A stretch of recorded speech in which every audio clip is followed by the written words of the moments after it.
It's time to pull those belts tight, race fans. The front stretch is coming at you, presented by Joe's Karting in Council Bluffs. Now, here's Dan Taylor and Dirk Houston. Well, good morning to you, race fans, and welcome to the front stretch, presented by Joe's Karting in Council Bluffs, online at joeskarting.com. They announced the 10th annual Racing with the Stars coming up November 5th. It's just a few weeks away. If you want to get involved with a great charity event and your opportunity to race side-by-side with some of the best dirt drivers in the area, and also the heat that Buddy and those guys usually get together a pretty good list of regional drivers that come down and race at that event. It's a fun event. It's a great cause going on at Joe's Karting. Kicks off, I believe, at 11 a.m. on November 5th. That's a Sunday, and you can get to the event and have a good time. Just get more information on that at joeskarting.com or their Facebook page. And if I understand right, if you end up doing the whole day, because it is a whole day affair, well into the evening, I think Buddy's bringing in some food trucks, if I'm not mistaken. So there'll be a little food in the parking lot. I love those food trucks. Some of them are really good. Yeah. It's a real kind of hipster. I don't want to talk down about it because I'm not a big fan of hipsters, but it is kind of a hipster thing to do. It's like some of these chefs are saying, to heck with the brick and mortar walls.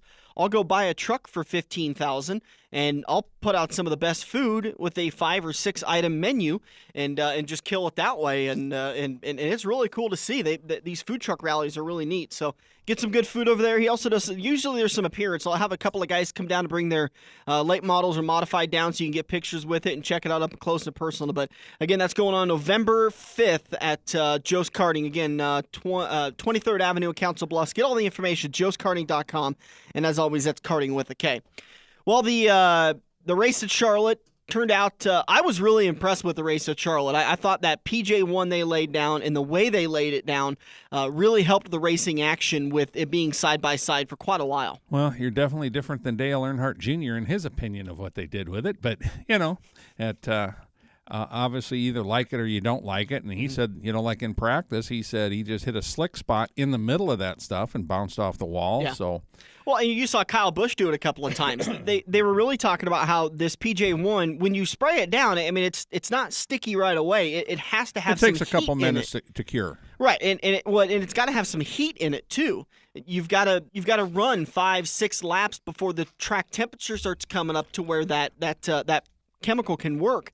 And a couple of guys who moved up early in the race, i.e. Kyle Busch, broke loose and slipped. And we saw some really, not just like where the car wiggles a little bit. Like there was some guys that were, oh my God, I can't believe they saved it sideways. Well, Kyle was well into the run. It wasn't like the first 2 laps. So, that was just a deal where he might have hit a spot that just didn't have the same consistency as the others, or it might have been the deal where one of the announcers says, well, it looks like something broke the way the car snapped, and that could be. I haven't seen anything on it. Normally, you'd figured you'd have read something on that a couple days later. Yeah. We got car back to the garage and found out the track bar had broken or something, but didn't see any of that. Well, on that last run with Kurt Busch getting into, was it Kyle Larson?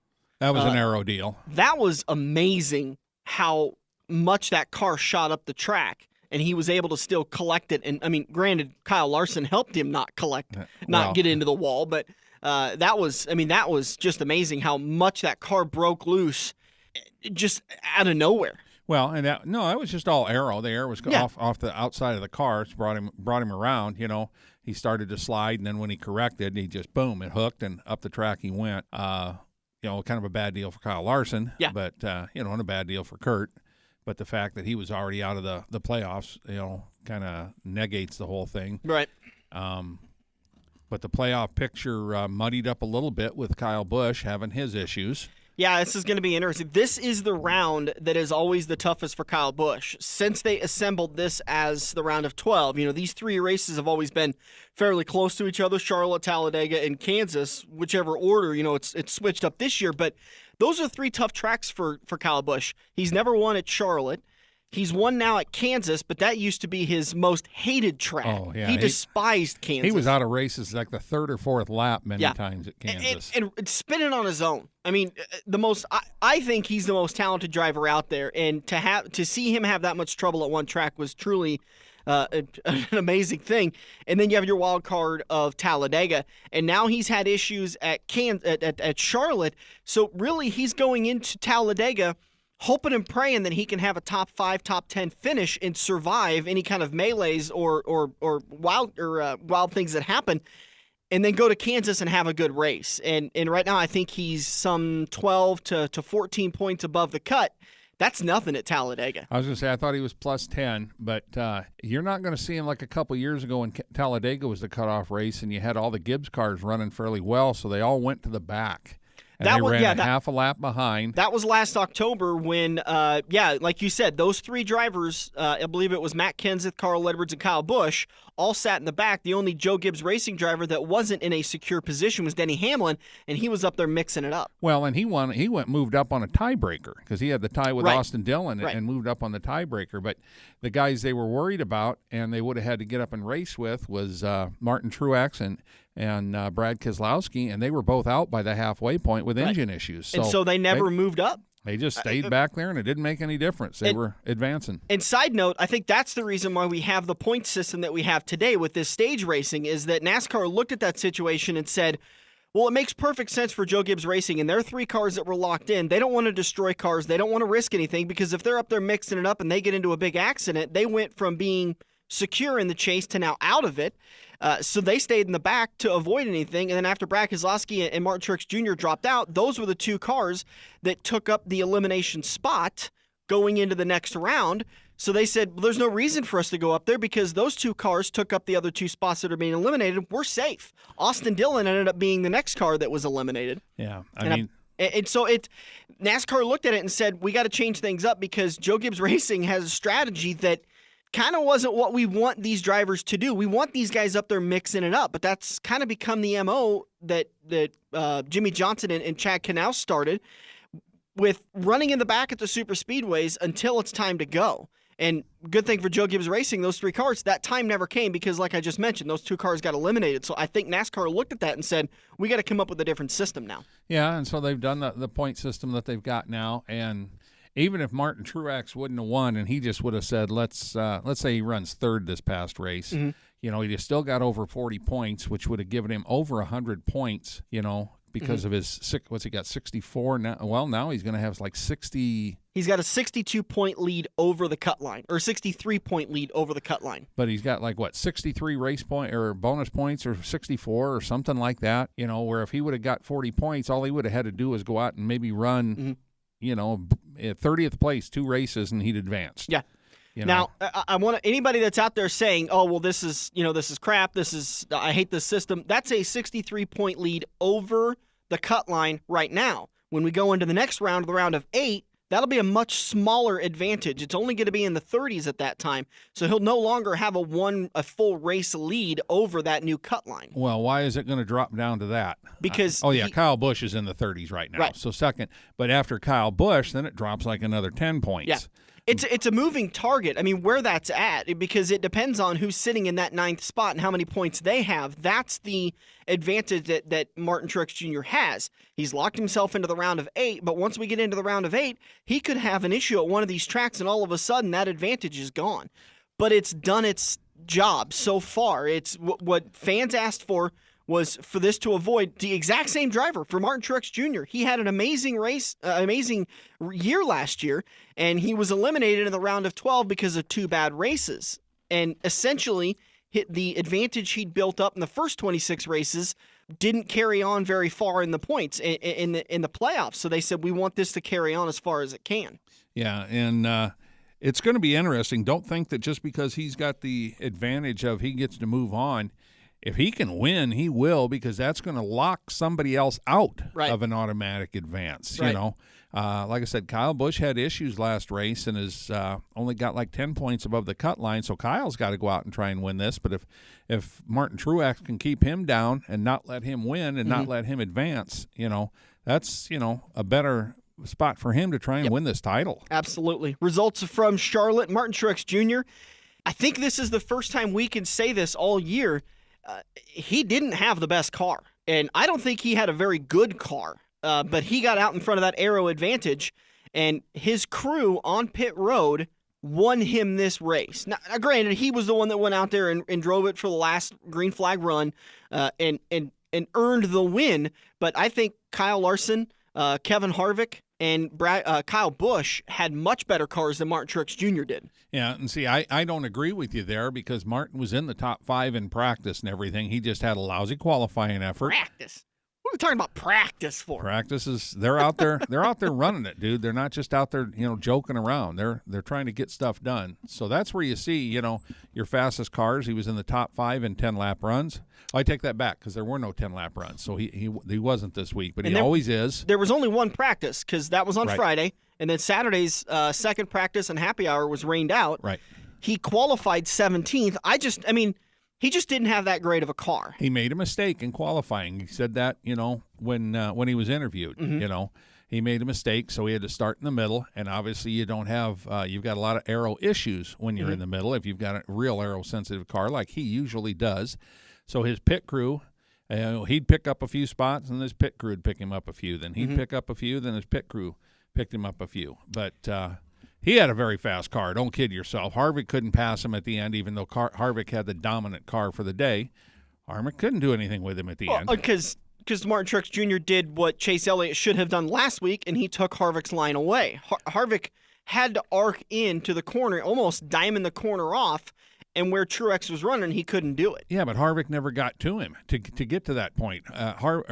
Truex kept the lowest I think that lead got in the last 50 laps was somewhere around 0.7 of a second. No, it was consistently around 0.4 to 0.3.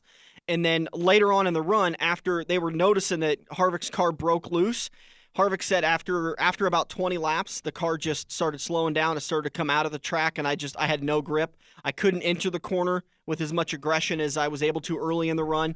And because I thought it too. I thought, here comes Harvick, because it was cutting to 0.5 to 0.4 to 0.3, and then right when it got into that 0.3 distance mark, he blew it in there too hard, washed up the track, and it went back up to 0.5, and then Martin was able to keep pulling away from him.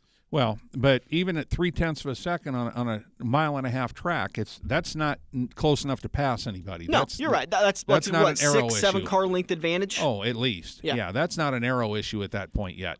You got to get with when you're within a 1/10 to a 1/10 and a half. Well, I think I talked about it, I think, last week. If it's part of the conversation that made the show, we had a lot of show that got cut out. So if you ever want to hear the extended version, you can go onto our YouTube and Stitcher page. The full version of the show is up there, just a little bit cleaned up for some, some purposes. But I think that the field is starting to catch up to Martin Truex Jr. and Cole Pearn, and I think it's what we saw at Dover, what we saw at Charlotte.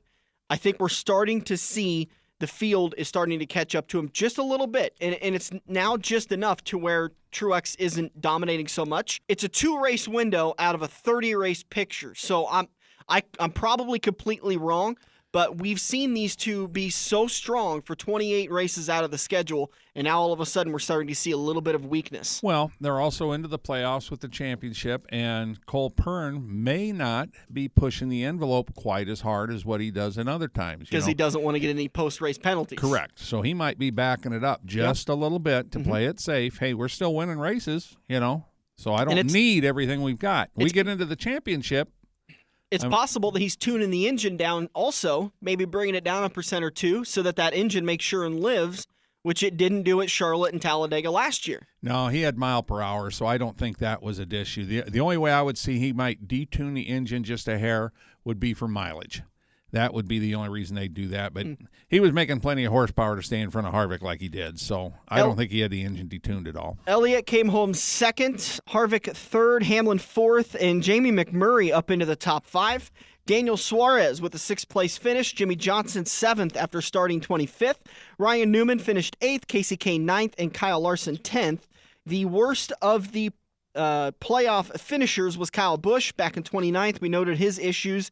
Brad Keselowski, another playoff picture, that has started to get a little darker. Finished 15th. Ricky Stenhouse Jr. 13th. That's the worst of your playoff finishers. The way the picture looks going into today at Talladega, Ricky Stenhouse Jr. is sitting in 12th, 10 points behind the cutoff line. Ryan Blaney in 5th, in 11th, 5 points behind. Brad Keselowski, 2 points behind, sitting in 10th. And Matt Kenseth is your final cutoff position with 1 point behind the cutoff in 9th. Jamie McMurray is 1 point to the good in 8th. Jimmy Johnson, 8 points in front of the cutoff. Kyle Busch is 12 points in front of the cutoff. Denny Hamlin, 13 points in front of the cutoff in 5th. Then you kind of start to take some bigger jumps. Chase Elliott, 16-point advantage. Big jump up to Kevin Harvick, 26-point advantage. And Kyle Larson has a 29-point advantage over the cut line in second place. Obviously, Truex Jr. is the safest. I think Larson and Harvick are the next safest, but with 60 available points at Talladega. Jr.'s done. That's not safest. He's done. He won, so he's moving. Yeah, that's what I meant. Yeah. But Larson and Harvick with a 29 and 26-point advantage respectively, they're safe, but then again, it's Talladega. They got to stay out of trouble. They get into the big one, and these may be the guys that we talk about with Joe Gibbs Racing doing it last year. If I'm Kyle Larson and Kevin Harvick, I'm heading to the back. Well, I have nothing to gain and everything to lose. No, you've got to look at what kind of a car you have. If you go out and you qualify in the top 4, 5, or 6, you're going to want to just stay up front. You're going to try and lock a bumper with somebody and just stay up there. Mm-hmm. You know, you're not. But if you get stuck back at 18th or 20th in the pack, then you're going to drop back and get out of trouble. But if you qualify up front, you're going to stay there. If qualifying's not good, you're going to go ahead and drop to the back. You know, you're not going to want to run the middle of that pack. That's not where you're going to want to be in this deal. I agree with you on that, and I think if anything happens, they get loose, they wiggle up the track a little bit, they start to lose a couple of spots, I think they'll pull out and fall to the back. And like I said, Larson and Harvick are the guys that they have very little to gain, but they have everything to lose if they're involved in the big one. You might as well run in the pack that's a half a lap behind and finish in the 20s, because then you can go to Kansas and you can move on, especially if Stenhouse, Blaney, Keselowski, Kenseth, McMurray, or Johnson are any of them involved in that wreck. You've almost guaranteed that you're going to move on, because those guys already in a bad spot are going to now lose more points. And if one of these guys does drop back, you will see if 2 or more don't, you'll see a teammate. If Jamie Mack drops back, mm-hmm. you'll see one of his teammates drop back with him, mm-hmm.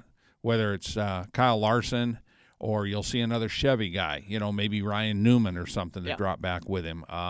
If you see somebody that's outside of the chase or the playoffs, absolutely. Correct. You see Harvick decide to drop back and just ride around for half the race. You're going to see Kurt Busch. You're going to see Danica. You're going to see Clint Boyer. You're going to be. I don't know if Kevin's going to be like, who's behind me? The 10? No. I want the 41 or the 14. Get the 10 away from me. That's very well what you could hear. But if she's the only one close, she's the one that's going to pick him up. Yeah. So you don't lose the draft completely and go a lap down or something. And all joking aside, she is good at the super speedways. She's had her shown best some success. Speed. Right, absolutely. The super speedways and the short tracks, she's shown some really good results from those tracks. But to draw a comparison, this is the reason why I don't like super speedways in the chase, and the reason why I'm a huge proponent for it being removed. I realize it's a facet of NASCAR racing that needs to be in the playoffs, and I completely agree to that. But the fact that your 2 top contenders, their strategy going into Sunday is probably going to be to fall out of the pack whenever they get into trouble and ride around is a huge disservice to any fan of the 42 and 4. It would be like the New England Patriots knowing they're going to move on to the next round of the playoffs, so instead of playing their starters, they play their backups. There's no reason to risk it when you can just coast your way on to the next round. But this is the name of the game we have. So it's what we deal with. I'm not a big fan of the super speedway as far as strategy goes in the playoffs. It's still a fun race to watch because you're always on the edge of your seat wondering when's it going to happen and who's going to be involved. Yeah, it's going to happen. It's just a matter of when. And I would not be surprised if it happens like at the very end of the first segment. Mm-hmm. because there's going to be guys racing for spots up there. I need these points. You're going to see if the one's up there in 6th, he's going to be going for 5th because that 1 point will be so important. The same with any of those guys, Stenhouse, any of those guys are going to those 4 guys that are down there right now in 9th, 10th, 11th, and 12th are going to be racing to get those stage points. Yeah. So it's going to be a little bit different finish than what you would normally see. But remember, last year at Talladega, this race last year, we never had a big one. We never had a big one, which was surprising to everybody because we all said the same thing. It's going to come at the end of the stages or it's going to come at the end of the race like we always see it happen.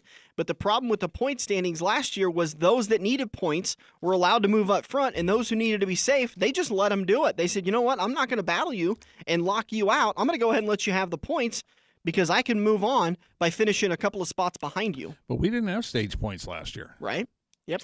Yeah. But still, even with stage points, if Ricky Stenhouse Jr. ends up there, and Chase Elliott's the next guy that's got a battle, he's in 4th.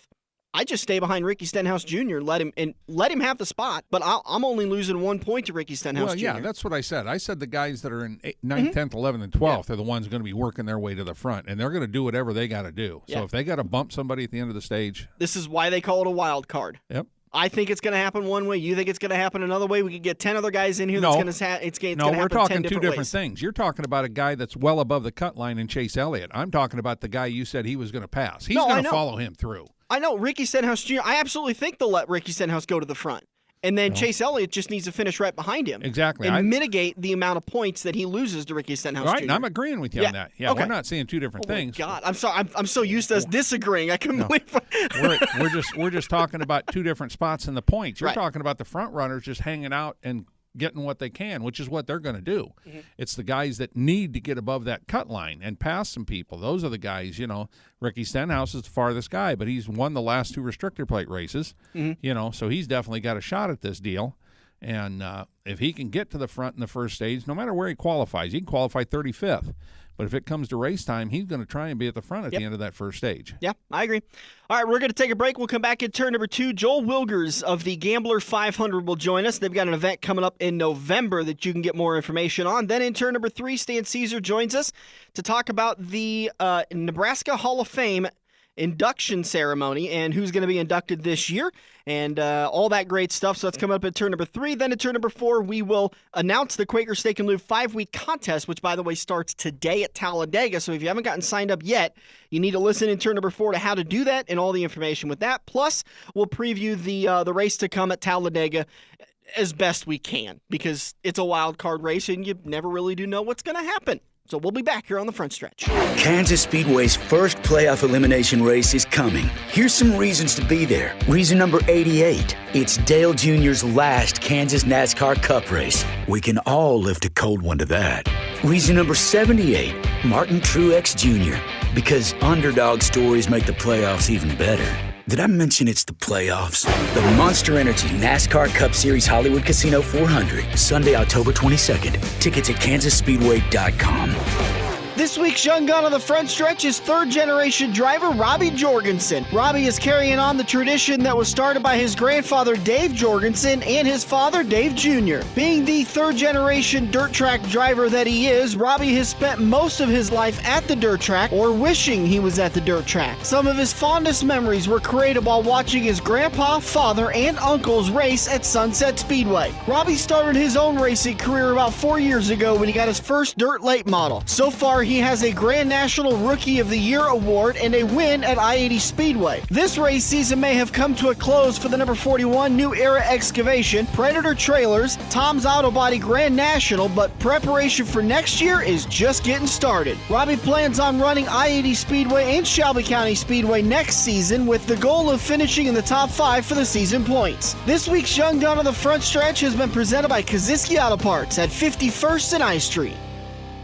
We have all been there before. Broken car part in your hand and some snot-nosed punk behind the counter has no idea what he is talking about, but he guarantees that this part will fix your car. You pay an arm and a leg for the replacement, get it home, and sure enough, it doesn't fit your car. Now, learn from your mistake and give an experienced salesperson at Koziski Auto Parts a call today at 402-731-4592. Koziski Auto Parts will get you back on the road with your arms and legs still attached. We're hooked up in turn 2 and still showing the green flag on the front stretch. Welcome back to the front stretch, heading into turn number 2, and it's time to turn our attention away from dirt track NASCAR, oval racing, straight racing. This is all over racing. Yeah, this is everything that we just mentioned. This is all-terrain, ATV, run what you brung, right? Isn't that what they call it? And joining us on the phone is the head of the Nebraska division for the Gambler and the Gambler 500, Joel Wilgers. How you doing, sir? I'm great. How are you guys today? Oh, we're enjoying another beautiful day in the Midwest. What do you got going on? I know we're having you on to promote another event you've got cooked up. Yep, we have it's a fall event called Derelicts at Dusk. It's a 250-mile run this fall, one-day run. We're going to set up an easy route and a hard route this fall and see how many people we get to show up, I guess. Your Gambler 500 that Dirk ran in earlier this year, that kind of, not to set expectations low, but I think it kind of exceeded everyone's expectations. It did. I think it did. There was a lot of people really happy with the Sunday run anyways. I know there's a few people a little irritated about the Saturday run. It's quite a bit of dust and stuff. But, yeah, everybody enjoyed the Sunday run that day or that weekend. And what aspects of that run have you kind of moved over into this fall event so that people can have an idea of what to expect? We're going to be running the hard route, which is worse roads but easier trivia type questions. Mm-hmm. Yeah, it's kind of the worst roads we can find, and I could tell you we've found a few really bad ones. So you're going to be running down I-80, Speedway or Interstate 80. You're going to be running down Dodge Street. It'll be rougher than Highway 2. I can tell you that. Yeah, so it's not low maintenance roads. It's more the no maintenance roads. Yes, and even questionably if they're roads or not at all. I know there was some of those roads before when back there in June that I was going on where the weeds were 4 or 5 foot tall. I was just hoping there wasn't a tree stump as I was tootling along at 40 plus. Yep. And again, the idea of this is, again, I think your first rule in your rule book is to make sure everybody has fun, right? Well, that's kind of the second rule. I don't think I can say the first rule. Yeah, that's why we skipped that one, Joel. That's why we got past that. Have fun over rules is kind of the way we go. But you'll explain that at the drivers' meeting, and actually the rules are simple. It's a timed event. It's a navigational challenge for everybody who's never done one. It was my first one that I did in June, and it was a blast. The overnight camping deal for me personally was rough, but the rest of the time, wasn't too bad. I'm trying to put a deal together to come down for this one, but we're trying to put together. It's a 2001 Blazer, I think we're working with, but we're trying to get it done. I mean, our first goal was to just do it, and we've been tinkering to get it done for next year. But now you got the one-day deal coming up, so we're going to try and get done for that. But who knows if we'll make it or not, but we're working on her. Yep, and we kind of decided to do the one-day run because there's some of the guys that can't commit the whole weekend or camping overnight with family or whatever, So this one-day run's a lot more of the local guys, some of the local guys, but we actually have a crew coming down from Illinois for this one. Well, that's good. I mean, I know you went to Oregon. Tell us a little bit about that adventure. Oregon was fun. A lot of off-road, logging roads. We didn't hit the nastiest spots that they had, but we've seen a lot of roads and just absolutely beautiful country up there in Oregon. We actually made a run to the coast when we were up there because I'd never been to the ocean. That's the first time I ever seen the ocean, so that was interesting. It's just like a big lake. No big deal. Yeah, right. You can't see the other side. Well, I saw some of the videos, and some of the videos looked really cool. I mean, the one thing, I made some good friends. I've got some Facebook friends now from my rundown with you guys, and everybody for the most part were pretty decent people and followed the first rule. So yeah, it's amazing it's everybday that you have something in common with. I've met so many interesting people and people that can put stuff together like you never believed they could piece something together, I've made a lot of friends off this deal, and that's probably one of the most interesting things is I've got friends on Facebook and that I've actually met up in Oregon from nationwide now. And a part of this whole thing is it's not a speed run at all, because you don't want people breaking the law or possibly hurting themselves. So there's a penalty for being the first one to complete it, right? Yes. Well, not really. If you're the first one to complete it, but you're you're under the time. The 5-point penalty for every second under time, and 1 point penalty for every second late. Minutes, but we're going to do away with that on this one.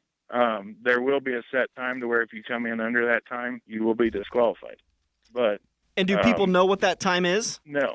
Okay. And but as far as the individual timing aspect, there won't be an individual timing aspect. But yeah, if you show up way too early, you're disqualified. Yeah, but you get to drink more beer. Yeah, right. And it's a one-day run, so it's going to be really easy for people to be able to do. And this is going to be kind of a sample of what the 2-day run will be when you bring it back in 2018. It will, yeah, somewhat.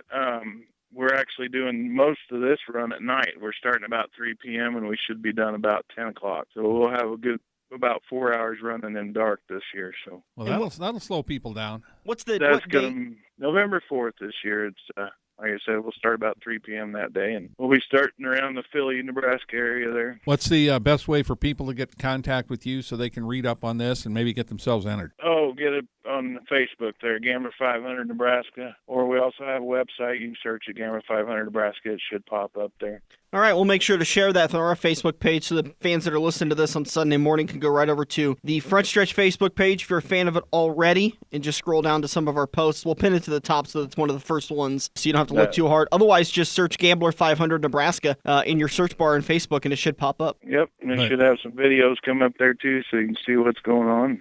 I personally would recommend a 4x4 for some ground clearance, in all honesty. That's no fun. Well, if the 4x4 I didn't say had to work, okay. A 2-wheel drive pickup, would still have your ground clearance.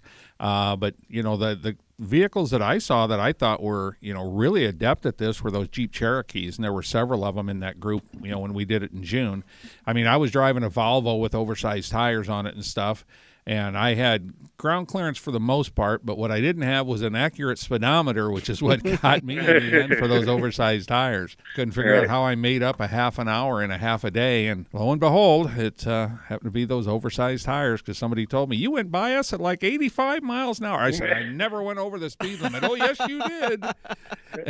And, oh, those oversized tires. And I said, yeah, that explains it. Does the Gambler 500 in Nebraska Facebook page still have pictures from your June event? Yes, it does. Otherwise, you can go back to the June event, I think, in the past events, and you can see that stuff, too. I loved looking through some of those pictures because some of those cars looked like they were straight out of Mad Max.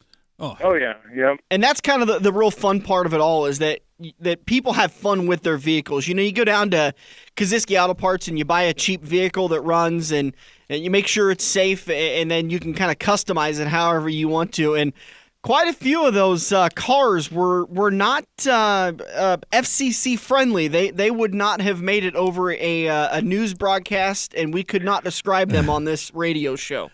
Yeah, there was one in particular like that. Yeah. It actually got auctioned off at the end of the event. Really? It did, and we actually have it now. Yeah, I was going to say, and you guys took it out a couple days later and went and got it stuck in some little water ditch somewhere, remember? We had to test it out. Yeah, I had to make a test hit, just like the Street Outlaw boys. All right. November 4th is the event. Get over to Gambler 500 Nebraska for more information. Joel, we always do appreciate you joining us. Is there any sponsors helping you guys get this event going? Oh, yeah, of course, Napa. Napa's our title sponsor now for the Gambler 500, all the Gambler 500s. But City Motor Supply in Beatrice, they're our main sponsor. Carriage Motors in Beatrice, they've helped us out a lot this year. And, of course, Sonic. Fast Design in Beatrice, they've been doing all our decals. And Ewell Sporting Goods, they're doing the T-shirts for us this year. They're in Beatrice also. So anybody that even has an inkling for this, if you've got, a little bit of an older car that you don't mind possibly tearing up a little bit, go do this. It's a lot of fun. I had a blast. My issue with my personal health issues, but it was so hot there in June in the 90s was an issue for me. But obviously here in November, as long as you got a heater, you should be in good shape in the evening. And where exactly are you going to end up for this at 10 o'clock at night? We'll be at the Philly Bar and Grill there in Philly. Okay. Which is east of Beatrice. So if anybody wants to participate there and try and get a room somewhere close by so you don't have to, make a drive home after participating in the celebration. Yeah, best place if they do want to get rooms would be in Beatrice there. And are you going to open up your field for a camping site for them? Possibly just a few. I've got them guys from Illinois that'll be camping with us this year, but that's the only one so far. And maybe a few people dropping off their trailers there, because that was another thing that amazed me as people were smart enough. A lot of them, even though the vehicles were licensed and everything, they still towed them in case they had any issues. That's right, yep. All right. We actually, one thing we're doing a little bit different this year is we're having an easy route and a hard route. I don't know if I mentioned that or not. So the easy route, if you got just the old family truckster and you want to come out and just enjoy a Saturday afternoon, bring them on out. It's mostly blacktop on the easy route. What's the fun in that? Well, it's an easier route. If you want more fun, you take the hard route. There you go. So if you got the 4-wheel drive, take the hard route. If you don't have one and it's a low clearance, maybe you should stick to the easy route. Yeah, unless you want to have fun, then you go the hard route. All right, but Joel. the easy route will be good too. So November 4th is the event. Again, Gambler 500, Nebraska.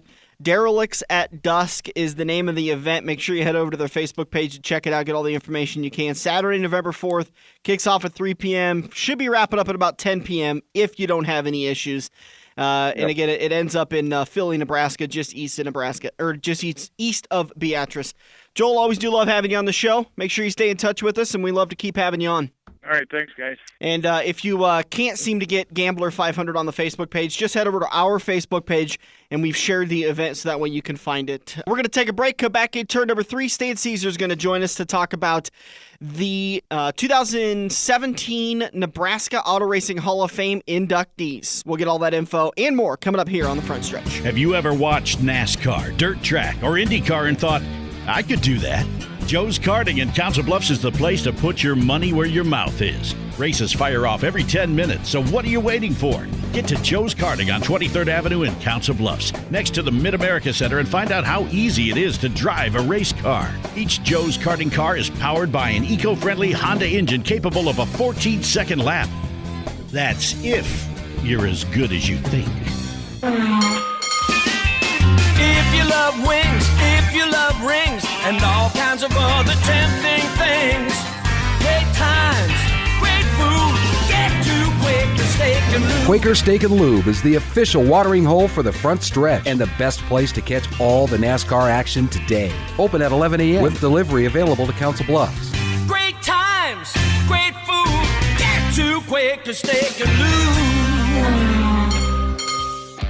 Need a reason to be at Kansas Speedway's first playoff elimination race? Here's some. Reason number 4. Last year's winner, Kevin Harvick. You better believe he's ready to burn it down again this year. Reason number 18, Kyle Busch. Love him or hate him, love him and hate him, but don't ever underestimate him. The Monster Energy NASCAR Cup Series Hollywood Casino 400, Sunday, October 22nd. Tickets at kansasSpeedway.com. Feather the brake and get back to the gas. Dan and Dirk are headed into turn 3 on the front stretch. Welcome back to the front stretch. Heading into turn number 3, brought to you by Kansas Speedway. Tickets for the first NASCAR playoff elimination race at Kansas Speedway are available now. Be a part of history at the Hollywood Casino 400, Sunday, October 22nd for $99 or less and $29 for kids. You can visit KansasSpeedway.com or call 866-460-RACE. That's 866-460-RACE. If you go over to KansasSpeedway.com, though, there's a nice little graph. You could select your exact seat so you know right where you're going to be sitting and exactly how well you can see the track. And, Dirk, we've seen it from just about every angle at that speedway. There's not a bad view. There's not a bad view. And please, please, please use their parking app. Absolutely. You can download the Kansas Speedway app, and when you park, you could put a pinpoint of where you're at. So that way, after the race, maybe you enjoyed a couple of Miller Lights, maybe you had yourself a couple of burgers, your cholesterol's up just a little bit more, your excitement level is pumped up because you saw a good race, and you forgot where you parked. And your girlfriend doesn't call you when you're an hour away complaining that she can't find her car. Right. All right, joining us in the studio now, Stan Cisar, the voice of the Speedway, but a little bit different hat on today. Stan, you're now the voice of the Hall of Fame. Well, yeah, and I've never lost my car in the parking lot. Maybe it's because I don't go to the big races. Maybe, you know, yeah. More the little guy races. You don't have blonde hair either. No. Well, Stan, at this point, I'd take whatever color would grow up there. I'm going to leave that alone. All right. I'll pick on you on the microphone at I-80 more, or Eagle, but I'll leave you alone on this show. Thank you. All right, so you've got 6 to 7 guys that are going into this year's Nebraska Auto Racing Hall of Fame. Yeah, and this is the first time this has happened. This is our 20th year, and this is the first time it happened that we sold out the hall, and we meet. The induction ceremony is at the Fireman's Social Hall, which is located in Lincoln, Nebraska. And the unique thing about it is right across the parking lot from the Smith Collection and the Museum of American Speed. And usually it includes a tour of the museum after the induction ceremony, even before and after. Sometimes guys will wander over there in the afternoon. But if you haven't checked out the museum down there, it's cram packed. It's, I think, all 4 floors now are done, and every part of American racing history, from the dirt tracks to drag racing to Bonneville to road racing to Daytona, all the different unique types of engines that were used back through the years and everything. It's all on display there. They've done a superb job of restoration on all these things, and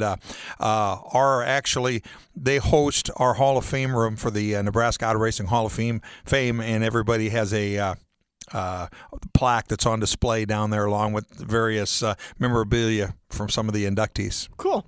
Who are the 6/7 guys that are getting in this year? Well, it's kind of a tough job, because auto racing incorporates a lot of different factors, different types of racing.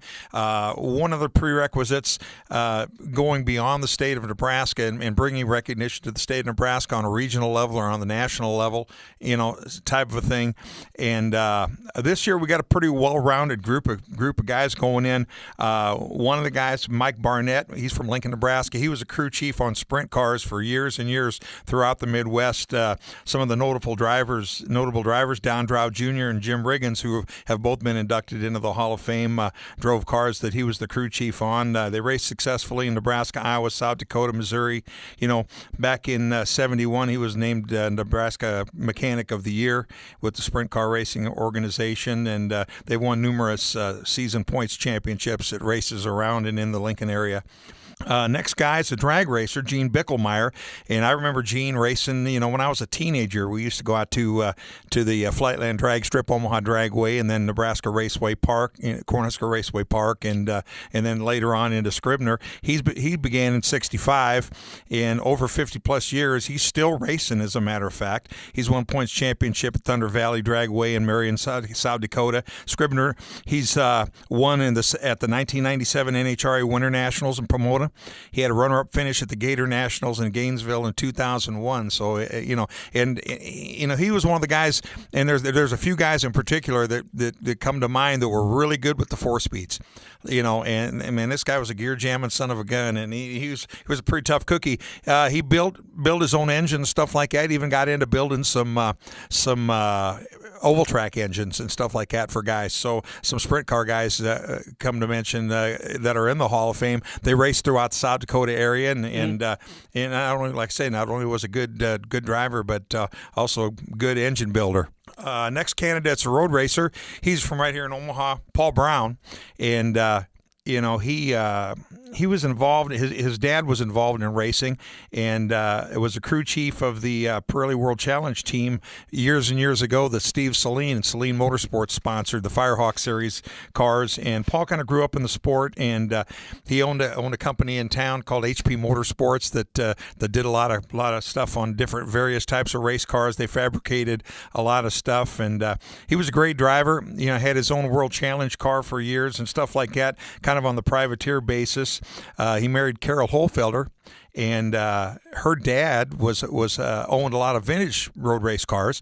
Paul got the chance to drive those. He's competed at the Monterey Historics, at Road America. He actually beat Brian Redman at the Brian Redman race up there in the Can-Am division. He was racing a vintage Ferrari 512, and he won the World Challenge Championship in a Boss 302 Mustang, and set a record, tied the record set by Parnelli Jones for the most number of wins in a season that the Jones set in a Boss 302 back in '69 in the Trans Am Series, and he's got track records throughout the Midwest.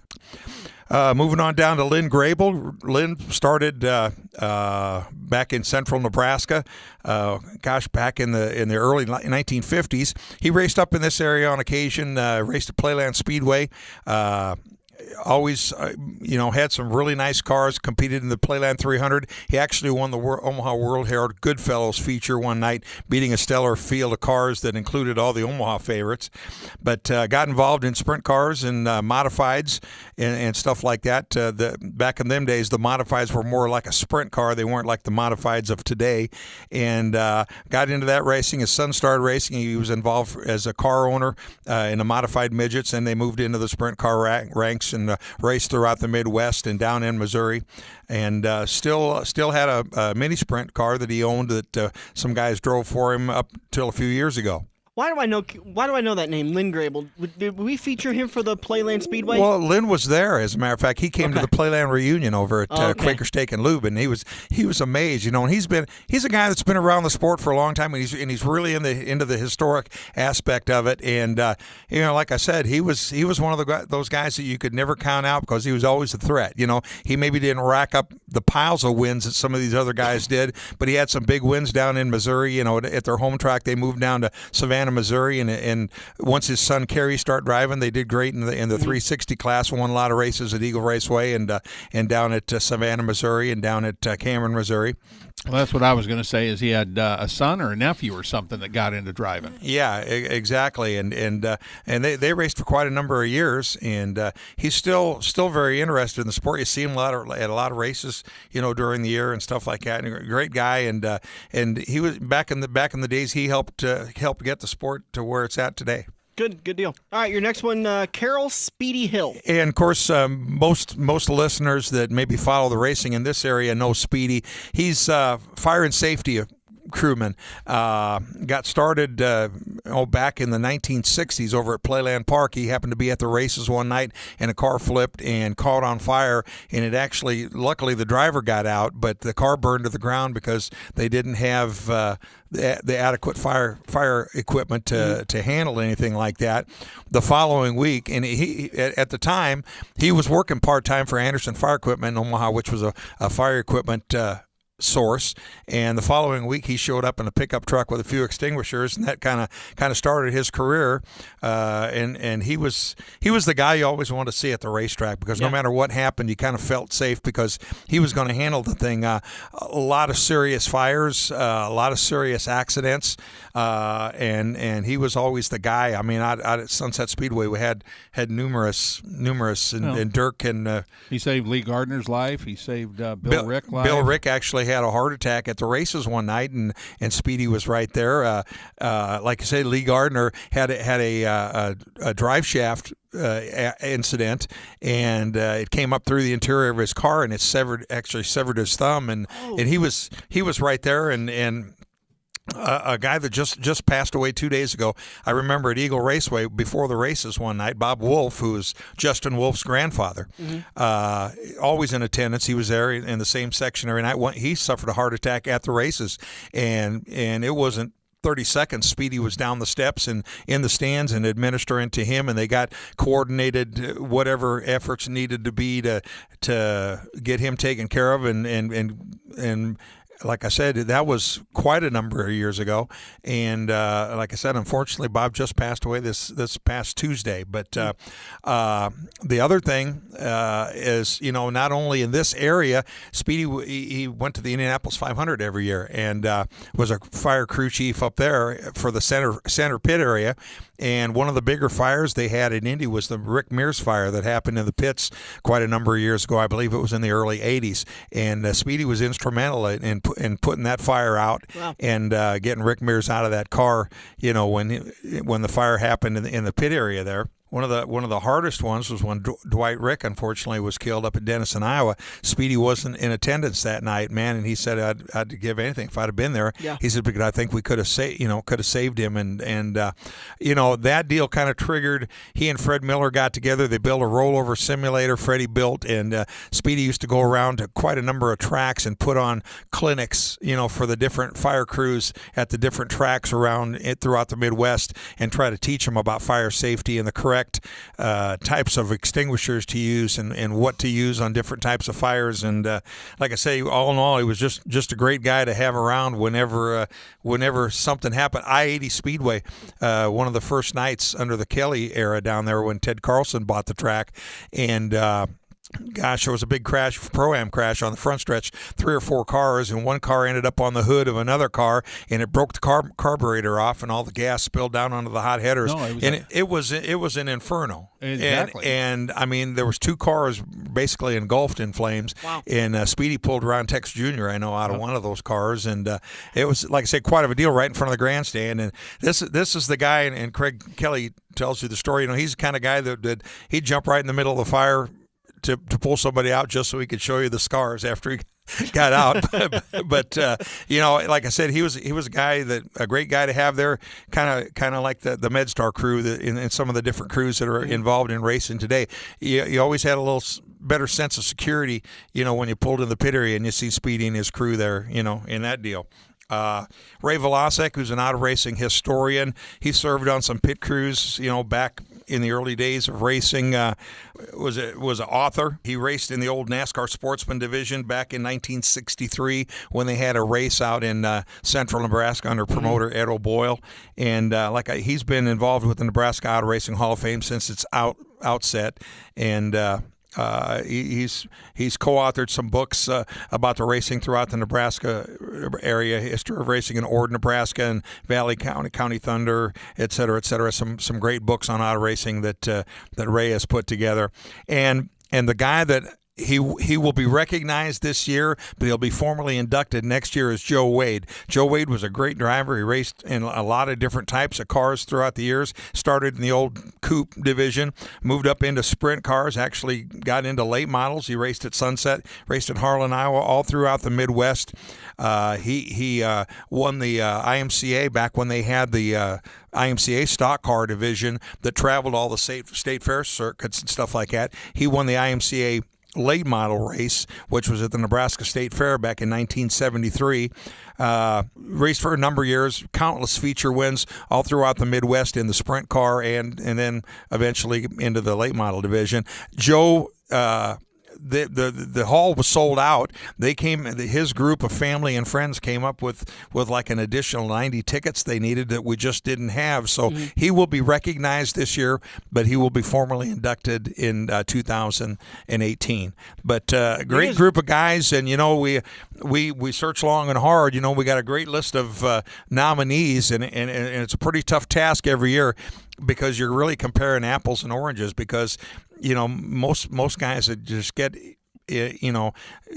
nominated and can make it through the first few preliminary rounds of the voting and stuff like that. It's pretty tough to make a decision, but we got a great group of guys, and everybody's pretty open-minded about the different types of racing. And you know, we've got everybody in there, from drivers to car owners to mechanics to builders, promoters, officials, public relations, whether you want to call it announcing and stuff like that, you know, and oh, those announcers don't do anything, right? If it was only announcing, you know, but most of the time the guys that turn into an announcer had some kind of an involvement in the sport before that, and usually end up in that situation. But and then some turn things around and go back the other direction. So what's the parameter for being in the being qualified for the Nebraska Auto Racing Hall of Fame? Well, actually, you must have been retired from your type of racing for at least 4 years.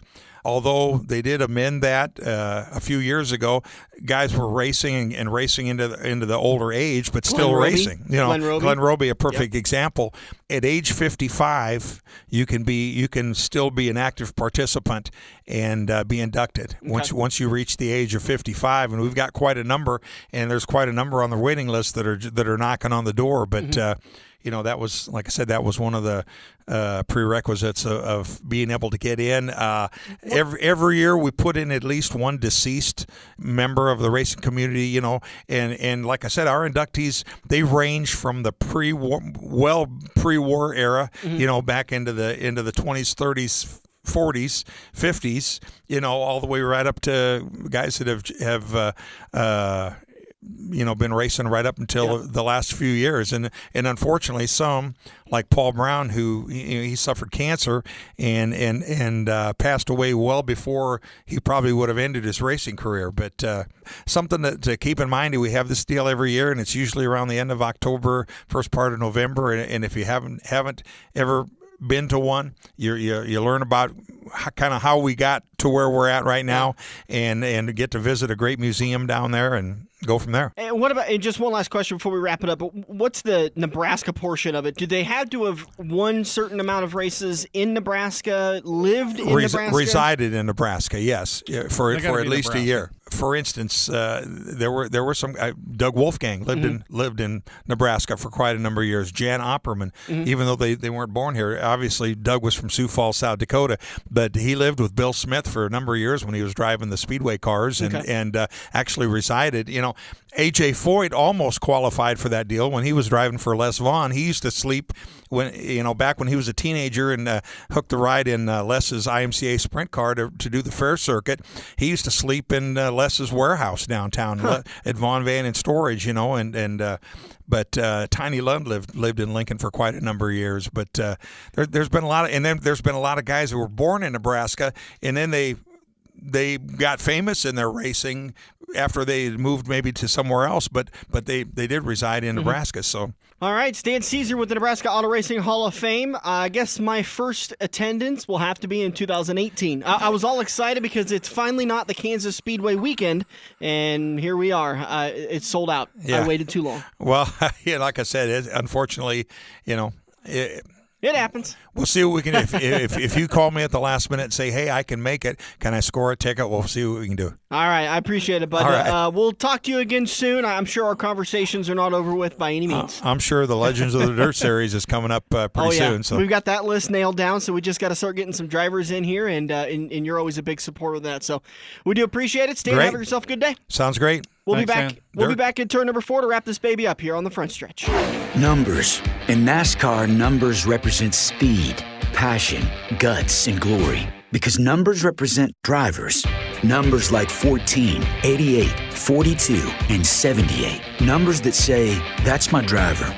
Don't mess with my driver. See your number live at Kansas Speedway's first ever playoff elimination race, the Monster Energy NASCAR Cup Series Hollywood Casino 400, Sunday, October 22nd. Tickets at kansasspeedway.com. Fall has arrived, and so have the cold temperatures, but that doesn't mean you have to stay home. Get into Joe's Karting today and enjoy the Metro's largest fully heated indoor karting track. Get your friends together for a white-knuckle experience you can only find at Joe's Karting in Council Bluffs. Hours of operation, discounts, and lap times can be found online at joeskarting.com. That's karting with a K. Get to Joe's Karting today and discover Council Bluffs' best-kept secret, 23rd Avenue next to Mid-America Center. This is Andrew from Koziski Auto Parts. Koziski Auto Parts is an insurance-quality used parts supplier that can match your foreign or domestic car or truck needs. If you have a damaged or broke-down car or truck, we guarantee a clean and quality part in next-day fashion. Koziski Auto Parts, your neighborhood premium recycled parts supplier. Call any Koziski Auto Parts salesman today by dialing 402-731-4592 or visit us at 5040 I Street in Omaha. Koziski Auto Parts. Our quality used parts will match your car or truck's needs. It's checkers or wreckers as we enter turn 4 on the front stretch, presented by Joe's Karting in Council Bluffs. Welcome back to the front stretch, heading into turn number 4, and it's time to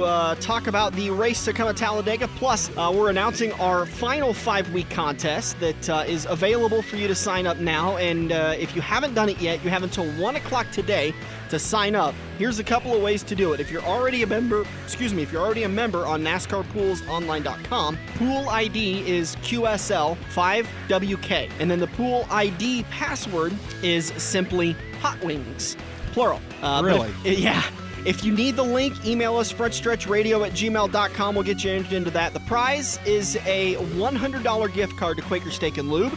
2nd through 5th is going to get a shot at our prize vault. Now, we have limited availability, and I say that over 216 items available for you to choose from. But we have several different contests going on right now, including the season-long contest, which the top 16 get first shot at our prize vault. So as long as an item isn't reserved by the time we get to the final race at Phoenix, and if you finish in the 2nd through the 5th, you're going to have a shot at autographed items from Ryan Blaney, Ryan Priest, Matt Tift, Brendan Gaughan, Sammy Swindell, Brian Brown, all sorts of autographed items. Like I said, we have over 216 items that is sitting in our prize vault that you could pick from.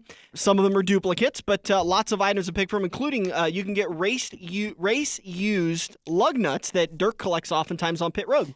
Yep, we got a few of those. I would think that maybe a hot number. I've got a handful of Earnhardt's. Be his last race in Kansas. Not quite his last race, but probably his last race at Kansas.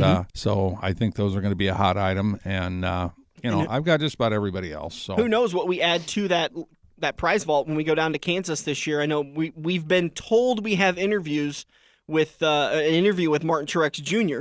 that we're going to get 10 minutes of his time, and we're trying to get some other drivers. Kyle Larson's always good to us to get interviews, and when we sit down with these guys, we're going to obviously get autographed items from them. So we will be able to add to our prize vault when we go down there and watch the Xfinity and Cup Series race. Yeah, and we always try and get a few hero cards just as we're wandering around. If we see a driver and he's close to his hauler and we can grab a hero card, we try and get it. But we've got some stuff lined up that we're working with, and of course the winner of the Crewman for a Day, which is got just this last race at Talladega, was still a tight race. Yeah, I think it's about 20 points from 1st to 20th, but the positions have moved around. As I was looking at it the other day, I noticed like the top 5 or 6 people have all picked the same drivers, the same 4 drivers. It just depends what order you picked them in as to how many points they scored any given race. So it's still a tight battle, and obviously with the restrictor plate race, anything could mix that up and make it change. If you want to get involved in the Quaker Steak and Lube 5-week contest, it's absolutely free. Thanks to our friend Rick Havenridge at Wealth Partners. You can join that contest for absolutely free. Just email us frontstretchradio@gmail.com or head over to NASCARpoolsonline.com. Create a league or create an account, and once you do that, join the league. Click Join a League, and then the league ID is QSL5WK, and the password to join the league is Hot Wings. And does it say join a league or join a pool? Join a pool. Thank you. Join a pool. But it's absolutely free. And again, it starts today at 1 o'clock. To recap the 5-week contest as we head into the final week today to find out who's going to be our crewman for a day. The leaders have 209 points. There's a 2-way tie. Then Crosswinds has a 208 point with a 1-point disadvantage to the leaders. Then Blossom Girl sitting in 4th, 5 points behind the leaders. Jason Lutz, 200 points, is a 3-way tie for 5th, 9 points behind the leaders. So like you were talking about, top 15, just 20-point difference with those contestants. And going into Talladega, like we talked about, that's nothing. Well, I mean, last year, I know in the weekly contest, I'd picked Brad Keselowski, and he was going to smoke everybody and blew up. Got a piece of trash on his grill and could not get it off. Didn't try soon enough, I should say. Right. And then, another real popular pick was Martin Truex that day, and he blew up. So, we've seen huge changes and huge swings in these points deals, and, as long as you're in there and getting some good scores every week, you have a chance. Talladega this time last year, remember, this race was the cutoff race for the round of 12, and this year it's switched with Kansas. So this time last year, Joey Logano gets the win, Brian Scott comes home 2nd, Denny Hamlin 3rd, Kurt Busch 4th, and Ricky Stenhouse rounds out your top 5. Kyle Larson, Kevin Harvick, Eric Almirola, Austin Dillon, and A.J. Allmendinger round out the top 10. I believe it was Denny Hamlin and Austin Dillon that tied for that final transfer spot, but because Denny Hamlin had the better of the finishes in that round, he ends up getting the tiebreaker. Correct, and this was the race where they debuted the overtime line on the back straightaway. Martin Truex Jr. finished tail end Charlie, losing an engine. Brad Keselowski, one of your other playoff contenders, finished 38th. He also lost an engine. Other playoff contenders that had terrible days, Carl Edwards and Matt, I shouldn't say terrible days, they finished where they were at on the lead lap. Carl Edwards finished 29th, Matt Kenseth 28th, and Jimmy Johnson 23rd. But they were all moving up, so they just went in the back and drove around. Right. So that's the way this race finished this time last year. Do you want to see points results from earlier this year at Talladega? Is it worth it? No, I can pretty much tell you that Ricky Stenhouse won, and they did ding up a lot of cars. And actually, David Reagan made a mistake driving at like the 2-lap mark and let Stenhouse go by. If Reagan wouldn't have done that, he'd have probably won the race. Yeah, Yeah, I agree. All right, so Talladega today. Coverage is on NBC and MRN at 1 o'clock, so all picks are due. Coverage starts at noon. Green flag set to wave at about 1:16 Central Time, so all picks are due by 1 p.m. Get in there. It's free to enter, and who can't use $100 of free food courtesy of Quaker Steak or Quake. There we go. Oh, there's some Quaker amazing Steak and food. Lube. Not to mention, $100 goes a really long ways at Quaker Steak and Lube. Well, you can definitely take 4 people over there and have a wonderful time. Absolutely. For that $100 bill. And probably take 6 or 8 if you want to. The Homestead Party is November 19th, starting at 1 o'clock. Green flag for that race set to wave just a little bit after 1:30 Central Time. And Quaker Steak always has a nice special available for us. We'll be throwing out prizes to anybody that comes out. It's free to come out and have a good time. Just watch the end of the 2017 Monster Energy Cup Series. Yeah, we do a bunch of trivia stuff. Every yellow flag, we do trivia. And a couple times that wears us out because there's a lot of yellow flags. That reminds me, I've got to send you my my math so I don't screw up the math problems again. All right, we went a little bit long in today's show, so we got to cut turn number 4 short. We say thank you very much to Quaker Steak and Lube for sponsoring turn 4 for the last 6 straight years.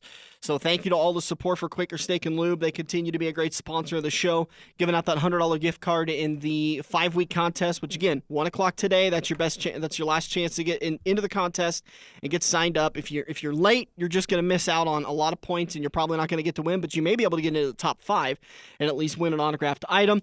And then we have the Homestead Party coming up November 19th at Quaker Steak and Lube. For Dirk Houston, I'm Dan Taylor. Thanks to Stan Cisar and Joel Wilgers for joining us. If you missed any part of today's show, you can find it on our YouTube channel and our Stitcher channel at 10 a.m. this morning. This has been The Front Stretch, presented by Joe's Karting on AM 590, Omaha's ESPN Radio. Need a reason to be at Kansas Speedway's first playoff elimination race? Here's some. Reason number 4. Last year's winner, Kevin Harvick. You better believe he's ready to burn it down again this year. Reason number 18, Kyle Busch. Love him or hate him, love him and hate him, but don't ever underestimate him. The Monster Energy NASCAR Cup Series Hollywood Casino 400, Sunday, October 22nd. Tickets at kansasspeedway.com. The official watering hole of the Front Stretch has you covered any day of the week with the best wings, great burgers, and amazing steaks. Each weekday from 4 to 6 is happy hour, featuring $1 off draft and well drinks plus $4 Luberitas. Mondays are kids' night. Tuesdays are all-you-can-eat wings for $12.95, and the lube even delivers to the Council Bluffs area.